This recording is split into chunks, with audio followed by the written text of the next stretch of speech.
Климатските промени оваа година ќе го намалат квалитетот и родот на оризот во Кочанскиот регион. Високите дневни температури и ниските вечерни директно влијаат врз кластот и оризовото зрно.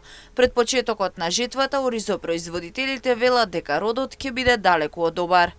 И ова сега реколта што очекуваме ќе биде различна. Негде ќе биде квалитетно во зависност од временските периоди на сеидба. Денеска веќе кога го даваме ова интервју, климатските услови се променени.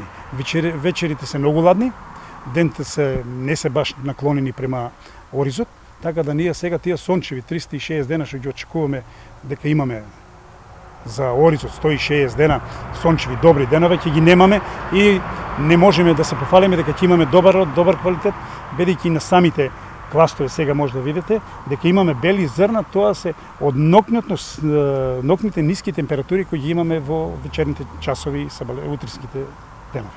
Климатските промени го намалија родот за 30%, вели Максимов. Освен климатските промени влијае и третирањето со препаратите, со што кластовите остануваат мали, не можат да се оплодат и да дадат доволен род.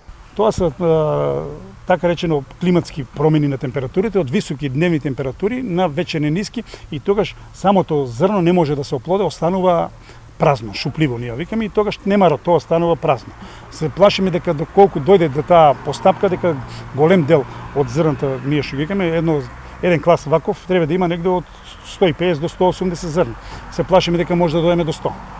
И тогаш приносот се намалува. Во меѓувреме оризопроизводителите од Кочанско чекаат да ги потпишат и договорите за откуп на оризовата арпа за стокови резерви.